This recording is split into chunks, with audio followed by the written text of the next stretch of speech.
அனைவருக்கும் வணக்கம். ஒரு வீட்டில் வந்து 2 பசங்க. அந்த 2 பசங்க பார்த்திங்கன்னா ட்வின்ஸு +2 படிக்கிறாங்க. அந்த அன்றைக்கி சும்மா கிளாஸ் டெஸ்ட் நடக்குது. மேம் வந்து மார்க் அந்த அன்றைக்கே கொடுத்துட்றாங்க. அப்பா அம்மாட்ட சைன் வாங்கிட்டு வாங்க, அப்பாவோ அல்லது அம்மாவோ யார்கிட்ட சைன் வாங்கிட்டுன்னு சொல்லி மார்க் கொடுத்துட்றாங்க. 2 பேர் சைக்கிள் போயிட்டுருக்குறாங்க. ஒரு பையன் பேர் ரகு, இன்னொரு பையன் பேர் ராஜு. 2 பேரும் ட்வின்ஸு.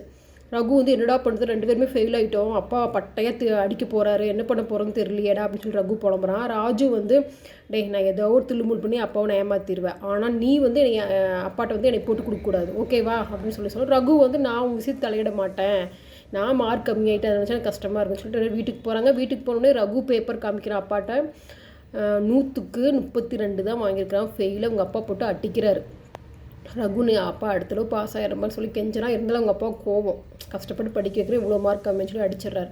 ராஜு பேப்பர் வாங்கி பார்த்துட்டு அவங்க அப்பா சந்தோஷப்படுறாரு. 100க்கு 83, 100க்கு 83 பாஸ் ஆகிட்டான், நல்ல மார்க் அப்படின்னு சொல்லி சந்தோஷப்பட்டு 100 ரூபா எடுத்து கொடுத்து போய் கேன்டீனில் ஏதோ நீ வாங்கி சாப்பிட்டுக்கூடாதுன்னு சொல்கிறாரு. அப்புறம் ரகு ஒன்றுமே புரியல, ராஜு தானே ஃபெயில் ஆனால் எப்படி பாஸ் ஆனான்னு பேப்பர் வாங்கி பார்க்குறான். ஆக்சுவலி ராஜு வந்து 100க்கு 33, ஆனால் 3 8 மாற்றிட்டான், அவங்க அப்பாவே ஏமாற்றிட்டான்.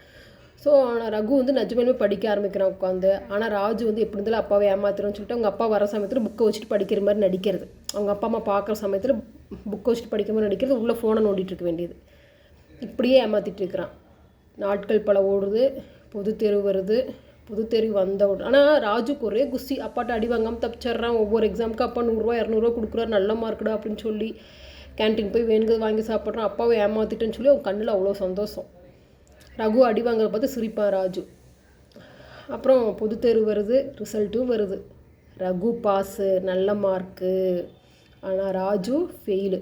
அவங்க அப்பாவுக்கு ஒன்றுமே புரியல, நல்லா படிக்கிற பையன் எப்படி ஃபெயில் ஆனான்னு சொல்லி ரீவேல்யூஷன் போட்டாங்க. ரீவேல்யூஷன் போட்டாலும் ஃபெயிலு தான். அப்புறம் தான் அவங்க அப்பாவுக்கு தெரிஞ்சிருக்கு ராஜு வந்து ஏமாத்திருந்துருக்குறான் அவங்க அப்பாவை, படிக்கிற மாதிரி பாவலா பண்ணின்னு சொல்லிட்டு அவங்க அப்பா வெறுத்துடுறாரு ராஜுவை.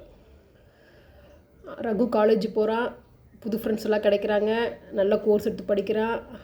ஆனால் ராஜுக்கு வந்து வெறுமையாக, ராஜுவோட ஃப்ரெண்ட்ஸும் பாஸ் ஆகிடுறாங்க, எல்லோரும் அவங்கவுங்க பாட்டு காலேஜ் போய் சேர்ந்துடுறாங்க. இப்போ ராஜு கூட யாருமே ஃப்ரெண்ட்ஷிப் இல்லை, வெறுமையாக ஃபீல் பண்ணுறான்.